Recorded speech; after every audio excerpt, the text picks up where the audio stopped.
Saudações mais uma vez. Nos encontramos no terceiro estudo do livro de Juízes. Como vimos que Juízes 1 e 2 começa com a frase depois da morte de Josué e eles se reuniram porque o anjo do Senhor veio ter com eles para lhes falar acerca de sua queda, pois haviam fracassado em conquistar e destruir os cananeus, como Deus havia lhes dado o poder e entregue essas pessoas nas suas mãos. No tempo de Josué, essas pessoas não estavam fracassando. Vê que em muitas guerras eles estavam vencendo os cananeus. O que aconteceu é que muitas das vezes eles pouparam aquelas tribos, não porque foram vencidos por eles. Vai notar que no capítulo 1, lá nos últimos versículos, fala como eles deixaram de tomar posse de sua herança, assim aceitando conviver com os cananeus. E vemos como a cena dramaticamente muda quando olhamos para a tribo de Naphtali e a tribo de Dan, que já são os israelitas a viver no meio dos cananeus. Deus havia dado a terra a Israel. Eles deveriam tomar posse dela, deveriam se tornar proprietários da terra. Então, pouco a pouco, quando os israelitas deixavam com que os cananeus vivessem no meio deles, estes cananeus cresceram mais se fortaleceram e começaram a controlar as fronteiras. Já eram os israelitas a viver no meio deles. Isso fala de como Deus nos deu o poder de vencer o pecado nas nossas vidas, através do poder do sangue do Senhor Jesus Cristo. E Ele nos deu o poder de tomar posse de várias regiões e áreas das nossas vidas e deixar com que Jesus torne-se Senhor sobre todas essas áreas. E começamos a viver em comparações. Já me arrependi até este estágio de vida, então isso é o suficiente. Eu sou participante ativo na igreja, então isto é o suficiente. Eu estou todos os domingos na igreja, isto é o suficiente. Assim deixamos de colocar no seu devido lugar o que é mais importante, que é colocar Jesus como Senhor das nossas vidas. E apenas nós nos colocamos como Senhor da nossa vida. A estratégia de Satanás é permitir com que deixemos aquilo, não é tão importante. Como vemos em Juízes capítulo 1, versículo 27, diz que, pois os cananeus estavam decididos a permanecer naquela terra. O que acontece é que parece que estamos a dominar estas áreas, estamos a controlar essas áreas. São áreas e coisas pequeninas que, ao andar de tempo, são essas coisas que começam a nos dominar. Hoje entramos no capítulo 2 e vamos olhar para o versículo 1 a versículo 6, o que está sendo uma repetição da mesma coisa, mas numa outra perspectiva. E este começa com o dito: o anjo do Senhor subiu de Gilgal. E vemos que isso é uma repetição, porque no capítulo 1 vemos que fala de como havia já morrido o Josué. A partir do versículo 7 diz: o povo prestou culto ao Senhor durante toda a vida de Josué e dos líderes que continuaram vivos depois de Josué e que tinham visto todos os grandes feitos que o Senhor realizara em favor de Israel. Josué, filho de Nun, servo do Senhor, morreu com a idade de 110 anos. Esta era a contagem da morte de Josué. repetindo-se para Deus enfatizar a queda ou a razão da queda de Israel. E isto nos dá a oportunidade de ver isso em várias perspectivas e olhar para a situação de vários ângulos. Como é que o pecado entra, permanece e causa com que o povo de Deus caia? Através do livro de Juízes, somos desafiados a analisar a nossa própria vida. O quanto de pecado ainda permanece em nós, o quanto de rebelião se encontra em nós. Através destas repetições, veremos o quão decaído Israel se tornou ao fracassar em possuir para si a terra prometida. Eles esperaram pela terra prometida por muitos anos ao sair do Egito e vindo para a terra prometida. A vida lá deveria tornar-se um verdadeiro paraíso, porque este é Canaã, é a terra prometida, mas a alegria lá não durou nem sequer um ano. Não durou nem sequer um ano antes que eles tivessem caído na corrupção. Vamos pensar nos primeiros 10 versículos que se encontram em Juízes capítulo 2. Começa com o anjo do Senhor aparecendo para eles em Boquim. No versículo 1 diz: o anjo do Senhor subiu de Gilgal a Boquim e disse: tirei vocês do Egito e os trouxe para a terra que prometi com juramento que daria a seus antepassados. Eu disse: jamais quebrarei a minha aliança com vocês. Estás a ver? O versículo 2 diz: e vocês não farão acordo com o povo desta terra, mas demolerão os altares deles, porque vocês não me obedeceram. Estás a ver essa questão? Versículo 3: portanto, agora lhes digo que não os expulsarei da presença de vocês. Eles serão seus adversários e os deuses deles serão uma armadilha para vocês. Quando o anjo do Senhor acabou de falar a todos os israelitas, o povo chorou em alta voz e o lugar chamaram Boquim.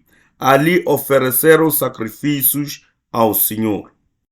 O lugar chamado Boquim é o lugar de se arrepender, voltar-se a Deus.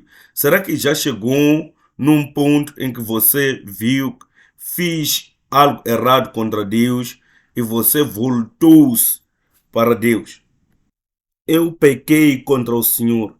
Eu tenho que alinhar os meus caminhos. Tenho que aplanar os meus caminhos. Levante a sua mão se já chegou a esse ponto. Será que há coisas em que se arrepende de ter feito na sua vida e diz, talvez sozinho, eu não deveria ter feito aquilo. Eu não deveria ter feito aquilo. Muitas das vezes, sempre que caímos no arrependimento, é naquilo de dizer que eu não deveria ter feito aquilo. Por que eu fiz isto? Nós não deveríamos nos apegar no passado, deveríamos nos concentrar no presente. Não que eu não deveria ter feito aquilo, mas o que preciso fazer agora em diante. Sempre que estamos no remorso, eu havia usado a palavra arrependimento, mas a palavra certa é remorso. Nós dissemos, uau, por que eu fiz aquilo? Eu não deveria fazer aquilo. Mas o que acontece, não nos esquecemos de mudar a situação aqui e agora, ou daqui em diante. Assim nos prendemos apenas naquilo que é a condenação. Nunca sentamos para pensar em como avançar daqui em diante. O que acontece é que a nossa vida se encontra no círculo de remorso, remorso, remorso. Isso é o que os israelitas estiveram fazendo aqui. O anjo do Senhor vem e diz: eu lhes dei esta terra e vos fiz subir até aqui, mas vocês não me obedeceram. E agora diz: e Agora lhes digo que não os expulsarei da presença de vocês, vossos adversários. Eles tiveram a oportunidade de fazer o trabalho por completo, mas não fizeram o trabalho como deveria ser. Quando eles ouviram isso, eles choraram. Se Deus te falasse, o anjo do Senhor te visitasse esta noite, fisicamente ou em visão ou em sonhos, e apontar os males que tem feito ou apontar os seus pecados, que pecou em fazer isso, mas isto, mas isto, mas isto. E dizer, por isso não vou mais te ajudar. Será que vai se sentir tão mal e chorar? Chegará ao teu boquinho ou vai dizer, não, eu já passei disso, vale a pena se esquecer de tudo isso de uma vez. Muitas vezes nós chegamos a este remorso, o arrependimento, e dizer, Deus, me perdoe, Deus me perdoe. Nos arrependemos quando pensamos nos males, pecados que cometemos. Depois de tudo que o anjo lhes falou, eles chamaram aquele lugar Boquim e ali ofereceram sacrifícios ao Senhor. E no versículo 6 diz, depois que Josué despediu os israelitas, eles saíram para ocupar a terra, cada um a sua herança. Vê que continua falando da morte de Josué. E nos versículos 7 e 8 fala de como Josué morreu. Versículo 9 diz, foi sepultado na terra de sua herança em Timnat-Heres, nos montes de Efraim, ao norte do monte Gad. Depois que toda aquela geração foi reunida a seus antepassados, surgiu uma nova geração que não conhecia o Senhor e o que ele havia feito por Israel. No versículo 11, diz que os israelitas, fizeram o que o Senhor reprova e prestaram culto aos Baalins. Eles voltaram imediatamente para os seus caminhos pecaminosos. Isto, de outra forma, é o que chamamos de Gilgal, porque o anjo do Senhor vem de Gilgal.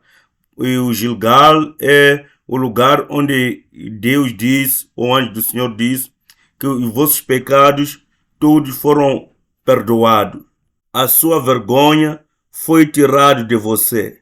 Quando eles atravessaram o rio Jordão e vieram a Gilgal, e quando estavam Josué também, disse o anjo do Senhor, você vai lutar e conquistar esta terra, porque entreguei todo o povo desta terra nas tuas mãos. Então, o anjo estiver a lhes fazer lembrar daquilo que foi a conversa. Lembre-se, vocês prometeram fazer isto, mas aquilo. Deus diz que eu estou contigo, mas vocês estão me desobedecendo sempre. O que é o verdadeiro arrependimento? Será que é ter remorso daquilo que fez, começar a chorar diante de Deus? Não. É você dar uma volta. É você dar uma volta. Deixar aquilo tudo para trás. Dar as suas costas àquele tipo de pecado. É ver o caminho errado que Deus está indicando, está apontando, que está seguindo o caminho errado, e dar as costas a esse caminho, começar a seguir o guião de Deus. Este sim é o verdadeiro arrependimento. Em grego é metanoia. O que meta é mudar. E noia é a mente. Mudar o modo de pensamento, mudar o modo de ver as coisas, o modo de analisar e perceber as coisas. Deus diz que isso está errado, você muda daqui. Eles fizeram a primeira parte do arrependimento, chorando e sacrificando ou adorando a Deus, mas o arrependimento não foi completo e não durou muito tempo. Eles voltaram a cair no mesmo laço e armadilha, voltando para fazer aquilo que Deus havia lhes dito claramente que não fizesse. Será que podemos pensar em nós, em como nós temos nos arrependido? Muitas das vezes os cristãos de hoje em dia não gostam deste tipo de palavra. Ao dizer aos cristãos que precisam se arrepender, eles apontam também para o pastor: você precisa se arrepender também. Arrepender significa ver e reconhecer que está fazendo algo errado, mudar o seu modo de viver. Já falou com alguém acerca de algo errado que está fazendo? Talvez seja o teu filho, teu primo, quem quer que seja. Há de ver, epa, chora ali, tentar te manipular, epa, e você sai convencido, esta pessoa mudou totalmente. Mas uma meia volta está numa situação pior que aqui. Estes tipos de pessoas choram porque você está lhes confrontando. Choram porque acham, uau, eu pensava que havia escondido, afinal fui pego. Choram porque não gostam de você lhes apontar o erro que está fazendo. Não estão a chorar porque descobriram que estão a fazer algo de errado. Então, esse tipo de pessoa diz: eu sou assim mesmo. Quem é você para me dizer qualquer coisa? Quem é você para me repreender? Quem é você para me mostrar o que é certo para fazer? Que tipo de moral você tem para me mostrar o caminho? Que tipo de moral? Você é meu pai. Você é meu irmão mais velho. Quem é você para me dizer o que está de errado comigo? E se continuar, vê que cada um aqui fazia o que era certo nos seus próprios olhos. A pergunta é em que os olhos você está certo? Nos seus próprios olhos ou diante dos olhos de Deus? Será que estamos nos arrependendo hoje? Estamos nos ajustando hoje? Faz quanto tempo que nós estamos nos ajustando? Ou estamos sempre pensando: eu estou fazendo o que é certo? Mas deveríamos ouvir a voz da consciência e da palavra de Deus ao apontar o que esteja errado em nós. Este livro de Juízo não está falando apenas com vocês, mas também comigo. Como pastor, preciso voltar para trás e ver como é que são os meus caminhos. Coisas que estão a sufocar a minha vida cristã. Estou aqui na terra de Canaã, a terra fresca, a terra que Deus prometeu e me deu. A questão é: como podes aceitar que está errado enquanto as promessas de Deus estão se cumprindo na sua vida? Isso nos leva a pensar na nossa vida cristã ou a nossa vida pastoral. Quanto tempo nós chegamos a um ponto de nos arrepender de verdade? Muitas das vezes nos deixamos levar porque as bênçãos de Deus estão nas nossas vidas, porque aquela oração está sendo respondida, aquele projeto está sendo alcançado e materializado, e pensando que isso é a aprovação da nossa vida errada que estamos a conduzir para com Deus. Ou seja, Deus não tem nada a ver com o que estamos a fazer. Ou seja, Deus não se importa com o pecado que estamos a cometer. Por isso, não precisamos de nenhum modo olhar para trás e nos arrependermos ou mudar o nosso modo de viver. Aqui o que aconteceu? A Bíblia diz que depois que Josué, o servo do Senhor, morreu, e depois que toda aquela geração foi reunida a seus antepassados, surgiu uma nova geração que não conhecia o Senhor e o que ele havia feito por Israel. Esta outra geração, ou nova geração, não é uma geração estrangeira, não é uma geração que veio de longe, mas é uma outra qualidade de geração. Fala de uma geração diferente. Foi uma geração decaída espiritualmente. E uma geração de uma qualidade espiritual pior, uma qualidade espiritual má, uma qualidade espiritual não aceitável diante de Deus, comparando-a com a qualidade espiritual da geração do tempo de Josué. Estes não conheciam o Senhor, ou seja, não conheciam o próprio Deus, e eles não conheciam ou não sabiam acerca das obras de Deus em Israel. Então, ir à igreja todos os domingos era o mesmo que fazia.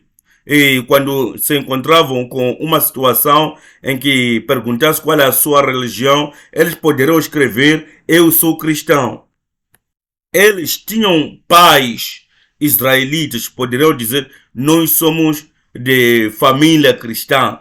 E eles ainda se chamavam de israelitas. Eles estavam envolvidos na adoração semanal e seus sacrifícios. Mesmo assim, as escrituras os chamam de nova geração, de geração diferente. Quantos de nós podem dizer ousadamente que eu conheço o Senhor, que eu tenho um relacionamento saudável com o Senhor, através do Senhor Jesus Cristo? A palavra usada aqui para conhecer, o verbo conhecer, tem a ver com o conhecimento íntimo, relacional com Deus, ou aquele relacionamento que tem uma esposa e um marido. Não é um conhecimento mental, não. É um conhecimento de relacionamento, conhecimento íntimo. É um tipo de relacionamento que não termina nos reunirmos com os outros, ouvir a palavra, mas termos Deus intervindo nos assuntos das nossas vidas. Sabes, nós temos uma cultura de visitar as famílias aqui na nossa igreja em Coreia. No início do ano, nós visitamos mais de 200 casas, oramos com eles, convivemos com eles, comemos com eles, passando um tempo com a família, compartilhando a palavra e orando pelas suas vidas. Você sabia qual é o ponto de oração mais comum? Vê que todo mundo está pensando na próxima geração. Vai ouvir pedindo que, por favor, ore pelo meu filho ou pela minha filha para que voltes ao caminho certo, voltes ao caminho do Senhor, para que tenha sucesso, tenha um bom emprego, que tenha uma boa formação escolar, tenha uma boa família e que seja um bom filho, um filho com um bom comportamento. Ninguém pensa em seu filho tornar-se parte do grupo coral, tornar-se presidente dos jovens, estar envolvido aquela atividade na igreja. Vou dizer assim, vocês que estão aqui, tem duas pessoas, outro tem sucesso na sua empresa, o câmbio dele é em dólares americanos, tem boa aparência, ou seja, é bonito, é rico e é o único filho na família, mas não crê no Senhor Jesus. Do outro lado tem este que crê em Jesus e vai à igreja. Quem dentre eles é o melhor? Existe aqueles que vão dizer: não, este é um bom filho. O que acontece é que fala-se, era boa pessoa na escola dominical, mas agora o que acontece é apenas a história que restou. Agora coloca esta questão: o que pensa que terá sido o problema com ele? Há alguns que dão algumas respostas, alguns chegam a dizer: não sei.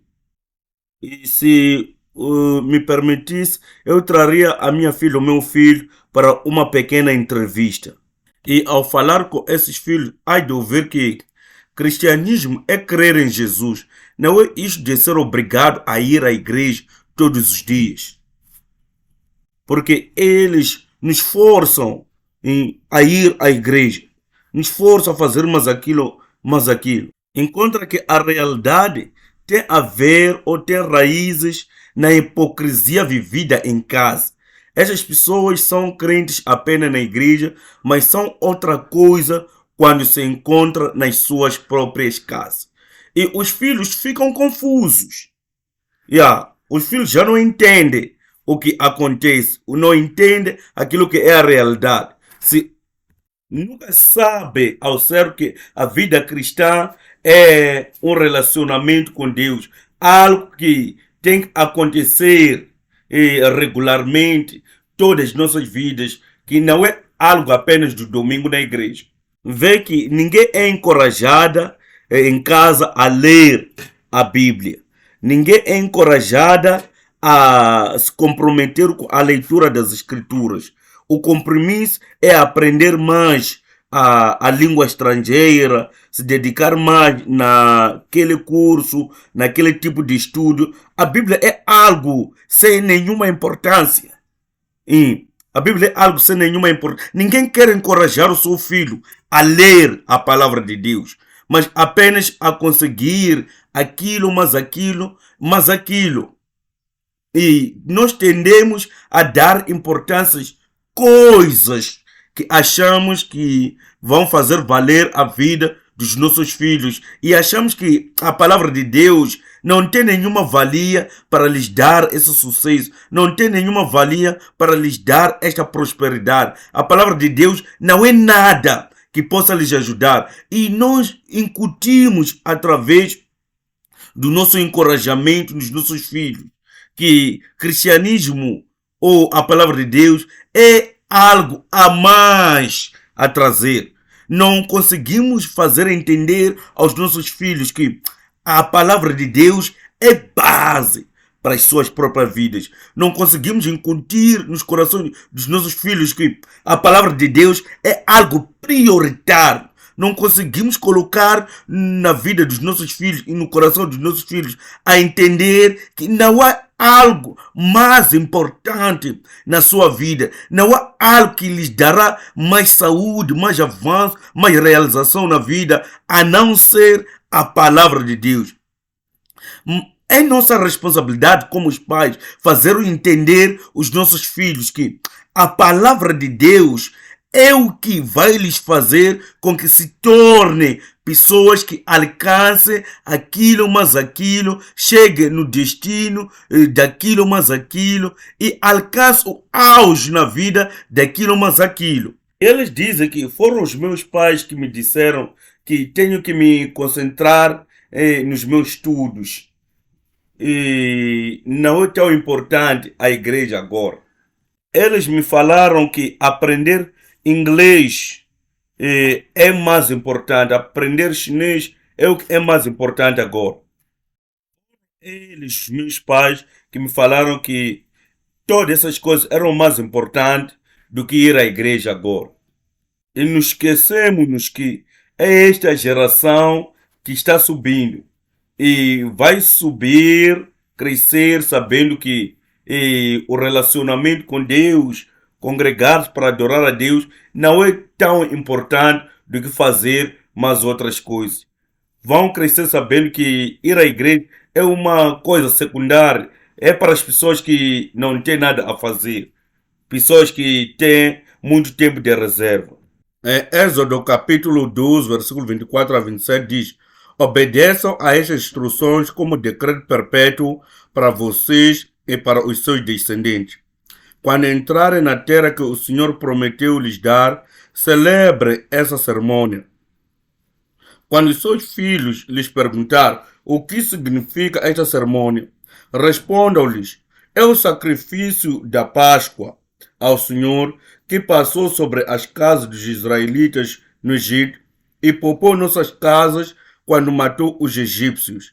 Então o povo curvou-se em adoração. Basicamente está dizendo que os israelitas têm a responsabilidade de ensinar os seus filhos quando entrarem na terra prometida. Essa é a obra de salvação. Em Josué, capítulo 5, versículo 9 a 12, Deus diz, então, o Senhor disse a Josué, hoje removi de vocês a humilhação sofrida no Egito, por isso até hoje o lugar se chama Gilgal.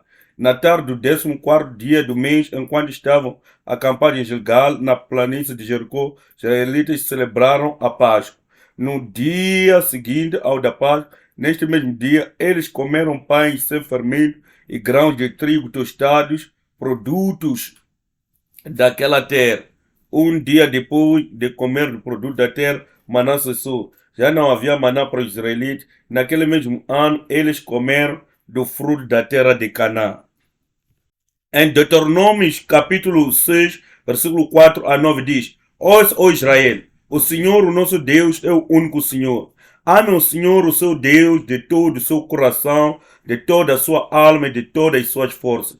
Que todas essas palavras que hoje lhe ordeno estejam em seu coração. Ensine-as com persistência a seus filhos, converse sobre elas quando estiver sentado em casa, quando estiver andando pelo caminho, quando se deitar e quando se levantar. Amarre-as como um sinal nos braços e prenda-as na testa. Escreve-as nos batentes das portas de sua casa e em seus portões. No versículo 20 a 25 diz, no futuro, quando o seu filho lhes perguntar o que significam estes preceitos, decretos, ordenanças que o Senhor, o nosso Deus, ordenou a vocês, vocês lhe responderão, fomos escravos do faraó no Egito, mas o Senhor nos tirou do Egito com mão poderosa. O Senhor realizou diante dos nossos olhos sinais e maravilhas grandiosas e terríveis contra o Egito e contra o faraó e toda a sua família. Mas ele nos tirou de lá para nos trazer para cá e nos dar a terra que, sob juramento, prometeu a nossos antepassados. O Senhor nos ordenou que obedecêssemos a todos esses decretos e que temêssemos o Senhor, o nosso Deus, para que sempre fôssemos bem-sucedidos e preservados em vida, como hoje se pode ver. E se nós nos aplicarmos a obedecer a toda essa lei perante o Senhor, o nosso Deus, conforme Ele nos ordenou, esta será a nossa justiça. A essência disto é mostrar o que é a verdadeira vida cristã. Se mostrarmos aos nossos filhos que as nossas caras são diferentes daquilo que somos na igreja e aquilo que somos em casa, o que eles estariam a aprender. Essa é a razão pela qual muitos jovens não têm nada a ver com o cristianismo. Se olharmos desde aqui a segunda, terceira e quarta geração, como é que vemos que será o nosso cristianismo? Os novos, será que continuarão a ir na igreja? Não podemos criar desculpas de não influenciar a nossa vida cristã à próxima geração. Então, se isso acontecer, temos de esperar que eles acabem como os israelitas. Quando lemos o versículo 11 diz, então os israelitas fizeram o que o Senhor reprova e prestaram culto aos Baalins. Lá no final de Juízes, em 1 de Samuel, capítulo 3, versículo 1 a 3, o menino Samuel ministrava perante o Senhor sob a direção de Eli. Naqueles dias, raramente o Senhor falava e as visões não eram frequentes. Por causa de não conhecer a Deus, o que aconteceu? Sabe, muitas das vezes nós alegamos que não, os nossos filhos são boas pessoas. É como se dizer, eles vão de alguma forma encontrar Jesus e crer mais tarde num certo estágio de suas vidas. Como resultado deles não conhecer a Deus, isto foi o que aconteceu. Em Juízes capítulo 2, versículo 12 diz: abandonaram o Senhor, o Deus dos seus antepassados, que os havia tirado do Egito, e seguiram e adoraram vários deuses dos povos ao seu redor, provocando a ira do Senhor. Abandonaram o Senhor e prestaram culto a Baal e aos postes sagrados. Vê que isso é uma repetição do que vê se dizer lá atrás.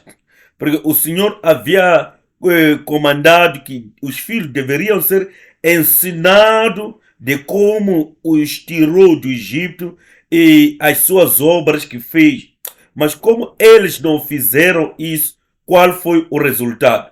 Vemos aqui que os filhos ou a nova geração, por não conhecer a Deus e os seus feitos, eles chegaram a abandonar o Senhor, a abandonar o Deus dos seus antepassados, a abandonar o Deus que lhes deu esta terra prometida. O que fizeram? Eles começaram a provocar a Deus. Por quê? Por causa de adorar vários deuses dos povos ao seu redor. E o versículo 13 dá mais uma ênfase em dizer que abandonaram o Senhor e prestaram culto a Baal e aos postos sagrados.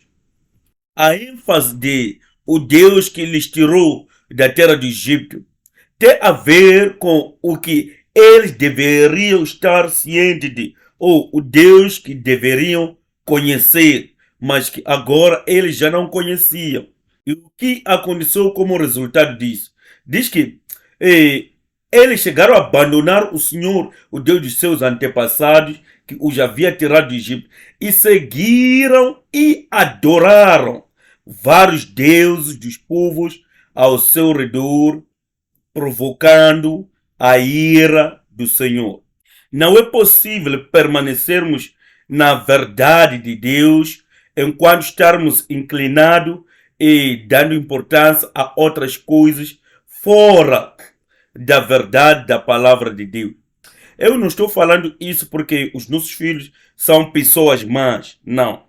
Eu estou falando isso para mostrar que não é possível viver na verdade de Deus e tendo ou estando encoberto pela ignorância da própria verdade de Deus. Aqui estamos falando da vida espiritual da nova geração. Não é apenas dizer eu creio em Jesus, apenas não tenho tempo de ir à igreja. Eu creio em Jesus, mas é apenas aquele dizer de boca para fora, eu creio em Jesus. É o que acontecia com os israelitas, dizer, nós somos povo de Deus, nós cremos em verdadeiro. Vê como o povo de agora, quando há dificuldades, sabe que tem que ir à igreja pedir orações. Assim como os israelitas, quando a dificuldade lhes apertava, clamavam ao Senhor. Mas quando estavam bem, a quem eles adoravam? Eles adoravam aos Baalins, adoravam aos postos sagrados, adoravam aos deuses dos povos ao redor deles. Eles estavam tentando ter as duas coisas ao mesmo tempo. Então, do outro lado, tenho a Deus, do outro lado, tenho estes outros deuses. Quando as coisas forem mal, eu hei de ir pedir orações ao pastor, ele vai orar por mim, as coisas vão melhorar, mas quando as coisas estão bem, estão confortáveis, se esquecem deste Deus e começam a viver como eles querem. Eles iam e serviam aos Baalins e aos Astarotes. Só na segunda parte do versículo 12 diz que e passaram a servir e adorar vários deuses cultuados pelos povos ao seu redor, provocando a ira do Eterno. Deixaram ao Senhor e prestaram culto a Baal e a Asterote. Este é o Deus da tempestade e da chuva, conhecido como o Deus da fertilidade. E Astaroth parecia que era o Deus que trabalhava em parceria com Baal em trazer esta fertilidade. Era como se estivesse a servir o Deus da prosperidade e o Deus da fertilidade na terra. Era como se fosse o marido e mulher de deuses. O que aconteceu é que Baal providenciava a chuva e prosperidade.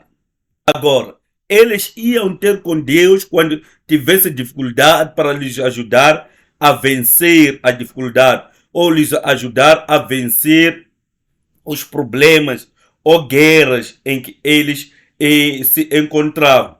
Eles sabiam, não, Deus é Deus de exército, Ele vai nos ajudar a vencer. Temos um histórico de Deus vencendo por nós. Mas quando já é tempo de buscar a prosperidade, temos que nos voltar aos Baals e Asterotes.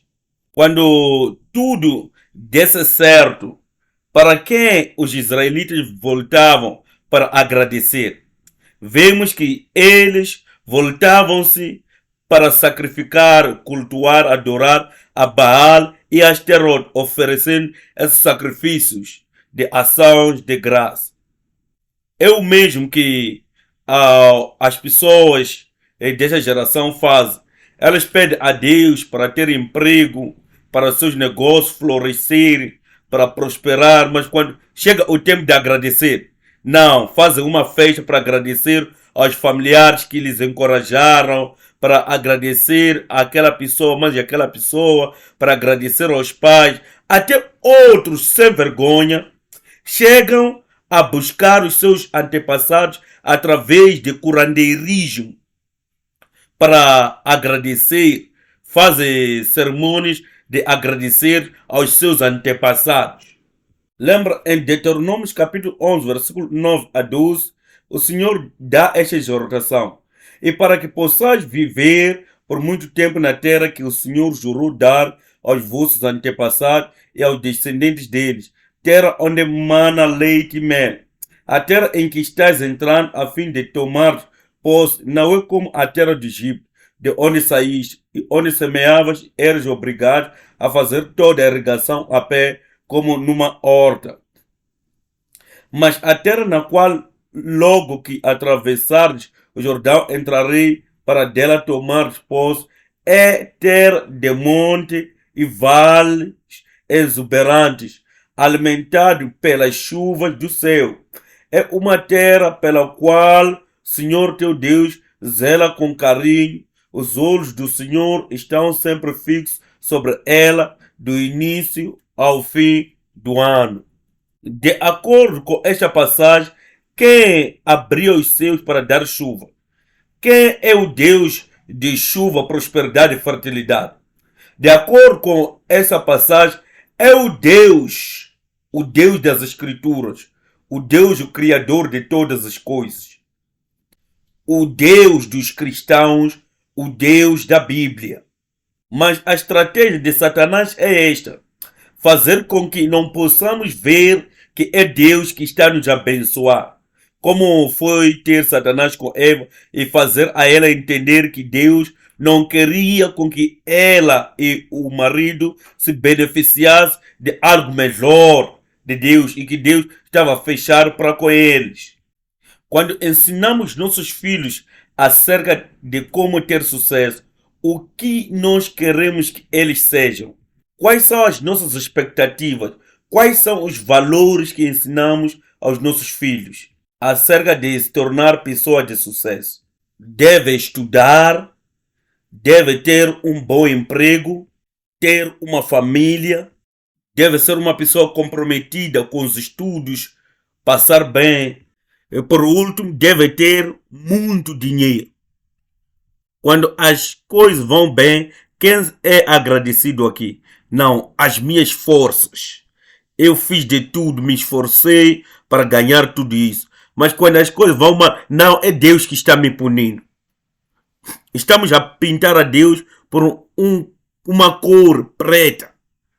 Como se Deus estivesse à espera de trazer o mal às pessoas. Será que existe alguém que ensina os seus filhos? Você só vai ter sucesso se você crer em Deus. Vai ter sucesso se você se dedicar na oração. Eles disseram para fazer ambas as coisas. Você só vai ter sucesso se fazer aquilo e aquilo. Vai ter sucesso se se esforçar para estudar e passar. Em outras palavras, então vamos já dizer, você vai ter sucesso se servir a Deus, servir a Baal. Nós até nos rimos porque os israelitas estavam a agir desta forma. Mas realmente é claro que é o que esta geração está vivendo hoje e agora. Quantas vezes já falou com teu filho para ler a Bíblia? Quantas vezes já sentou com teu filho e perguntar em que capítulo se encontra na leitura da Bíblia? Por que não procura se informar acerca disso? Ou apenas está naquilo de procurar saber quantos pontos ele teve naquele texto, mas aquele texto, mas não se preocupa com quantos versículos, quantas páginas da Bíblia ele está a ler. Apenas é aquilo de ir à igreja de rotina. No domingo vamos à igreja. É dia de descanso. Vamos à igreja e voltamos. Mas enviamos-lhes para a escola todos os dias. Lhes levamos à escola todos os dias, mas para a igreja uma vez por semana é o suficiente para os filhos. Chega a pagar valores extras para eles prosperar na escola, mas não nos importamos em lhes enviar a fazer o trabalho do reino de Deus. Não criamos aquele hábito de eles fazer algo que tenha a ver com coisas do reino de Deus. Nós estamos a tentar viver as nossas vidas condignamente servindo a Deus, mas estamos a ensinar aos nossos filhos que eles podem servir a Deus e a Baal ao mesmo tempo. O anjo do Senhor está falando hoje, não podem ter as duas coisas, vocês precisam fazer uma escolha. Eles respondem, nós continuamos a crer em Deus. Ele diz, não, vocês não estão a seguir a Deus. Finalmente vamos ler o versículo 13. Eles abandonaram ao Senhor e começaram a servir a Baal e a Astarote. O que isso significa? Eles deitaram para fora o culto a Deus e deixaram de lado o servir a Deus.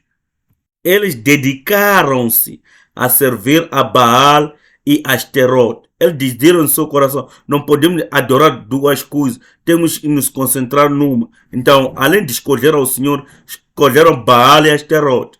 Aquilo que o Adão deveria ter feito no jardim do Éden, os sacerdotes de Levíticos deveriam estar a fazer no templo em Israel, e fizeram essa mesmíssima coisa já para Baal e Astarote. Aprendemos na igreja como adorar a Deus e o objeto da nossa adoração torna-se as coisas do mundo. Se somos realmente cristãos, temos que nos perguntar, será que estamos a conduzir uma vida de separação mesmo? Como cristãos, estamos nos separando do mundo? Ou estamos a fazer totalmente o oposto do que deveríamos fazer? E temos que nos separar de todas essas coisas e servirmos unicamente a Deus. O que no tempo dos juízes eles estão a tentar combinar essas duas coisas, esses dois cultos, servindo aos Baalins, Astarotes e a Deus ao mesmo tempo.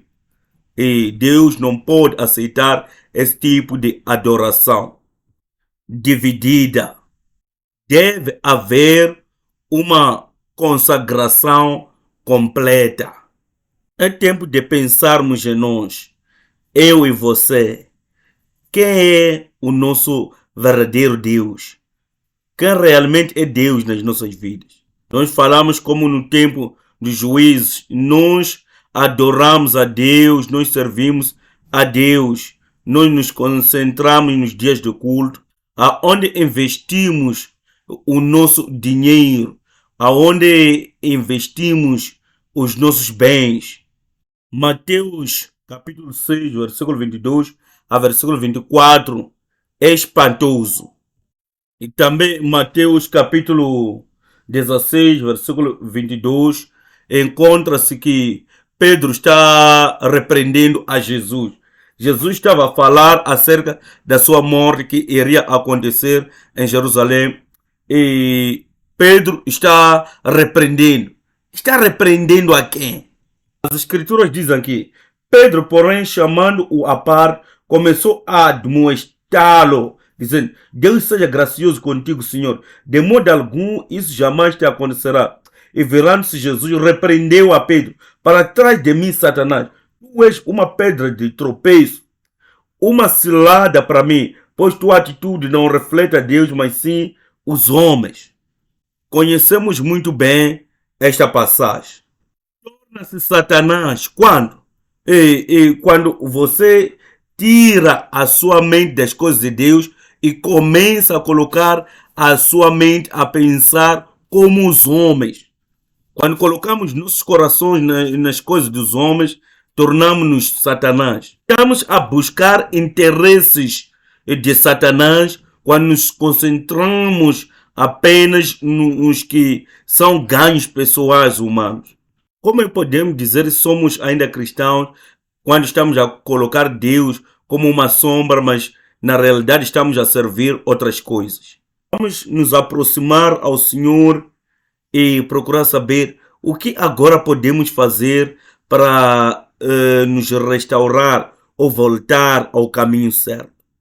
A questão é, como é que agora podemos treinar os nossos filhos?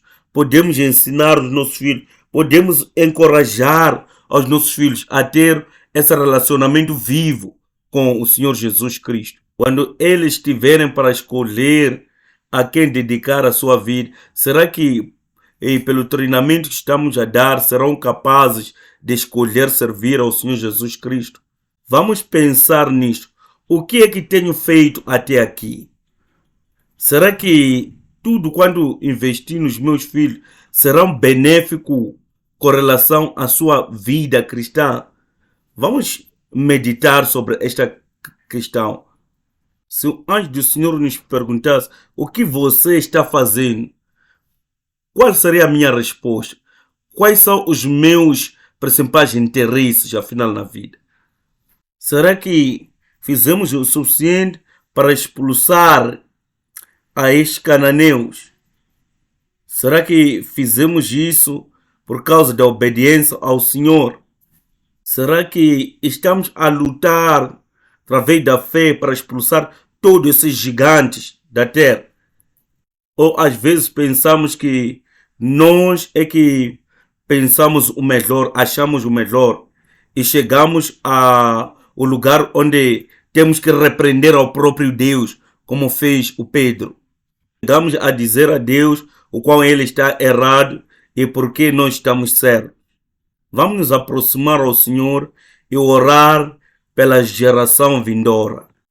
Mais que tudo isso, devemos meditar em: será que eu estou sendo o verdadeiro cristão?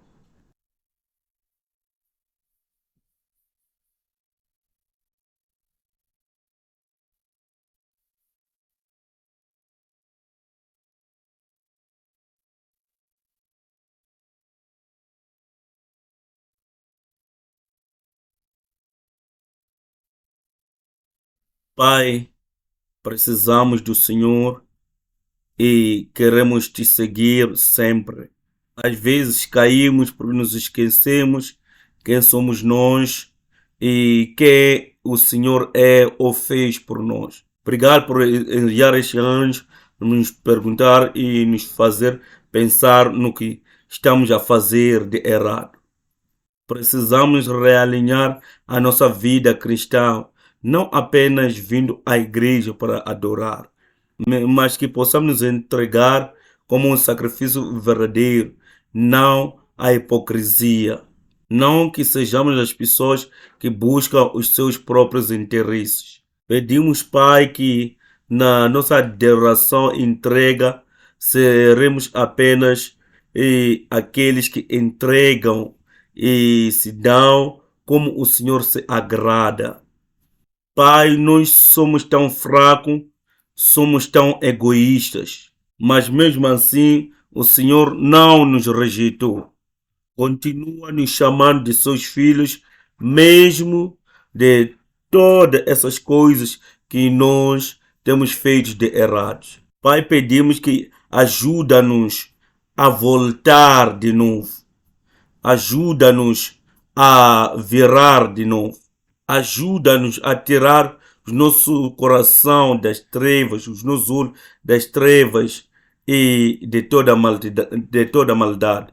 Nós não podemos fazer nada sem o Senhor. Por isso te pedimos, Senhor, que ajude-nos a dependermos de si. Ajude-nos a viver uma vida de total dependência do Senhor.